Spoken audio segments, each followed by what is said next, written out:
My name's Tad Mitchell. I own 6 Feet Under Pub and Fish House in Atlanta, and we've got a whole lot of beer cans and memorabilia.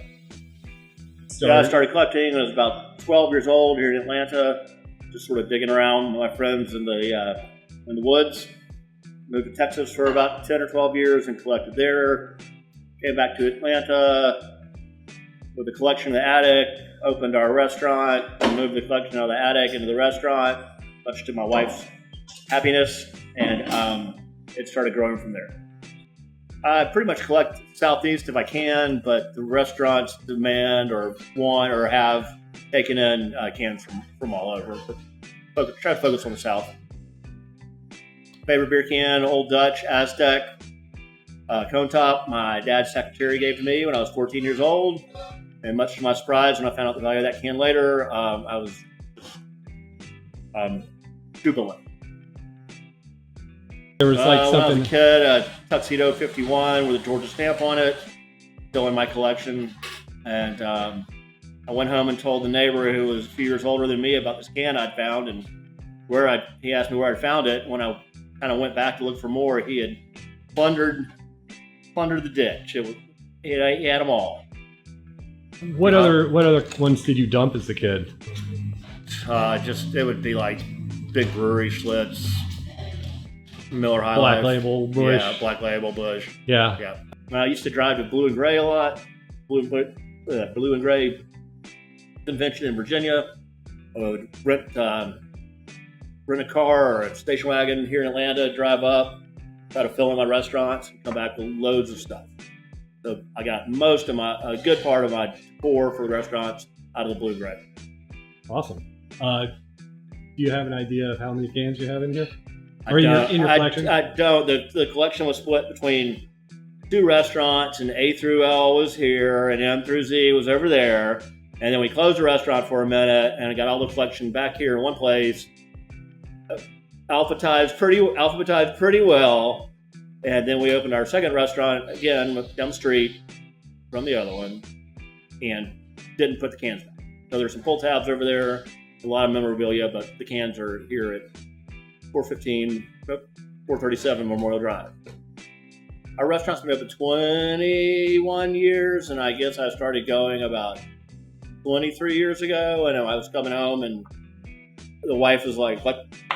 My wife was like, "What? Why are you buying things? We have no room for this." Well, I'll put it in the attic. But 2 years later, we had the restaurant open. That's a clever strategy that not everyone can pull off. Yes. It's expensive. Yeah. It's decor. It's a business expense. It is a legal business expense. You found the secret sauce, I believe. Yeah, right.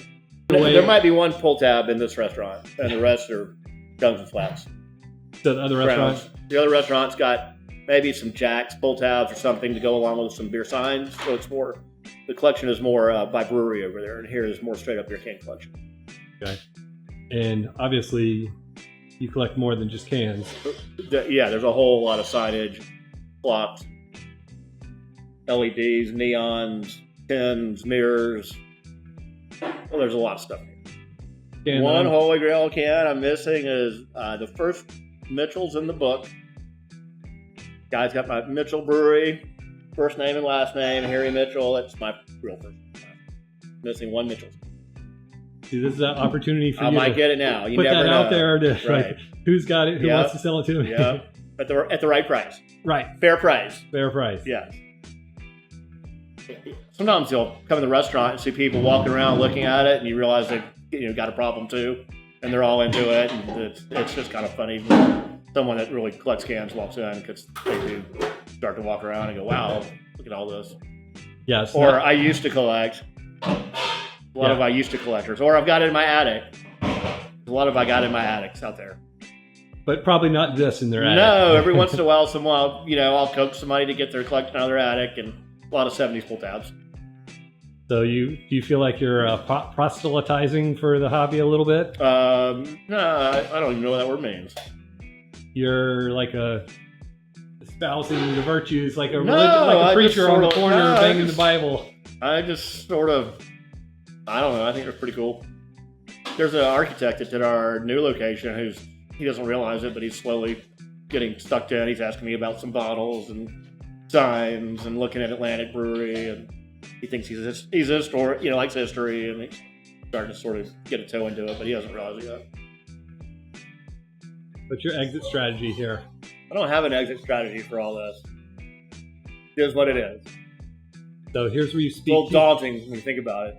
Here's where you speak to your wife and your child, and you say, "Do not throw these away." Yeah, I don't know. These do not go in the dumpster. Yeah, I don't. I mean, when people ask about buying the restaurant, sometimes I'm thinking to myself, "Well, what would I do?" I mean, they can't have the cans, obviously. They're mine. They're my collection. And where would I put them? What would happen? What would happen to the beer can?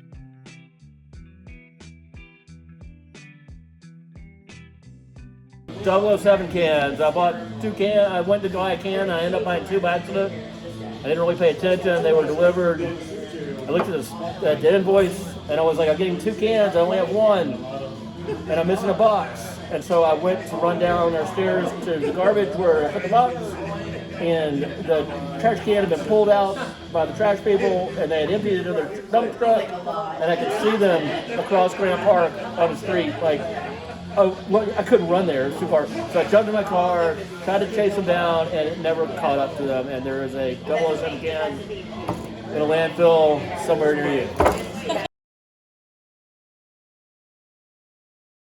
Hi, I'm Nancy Mitchell. I am Tad Mitchell's partner and wife. And since I've known him, he's been an avid fan of beer cans. Am I supposed to be the Okay. And on our first date, we went to dinner, and then he was still living at his parents. We were still in college, went to Georgia State, and he's like, come downstairs in the basement. I want to show you something. And I'm like, oh my God, he's going to kill me. And then he showed me how to clean a beer can. Like, dip it in like he showed me, and I was like, I'm never going out this door again. And here we are, 33 years later. With a world full of beer cans. That's right. Comfortably floating in our beer can collection.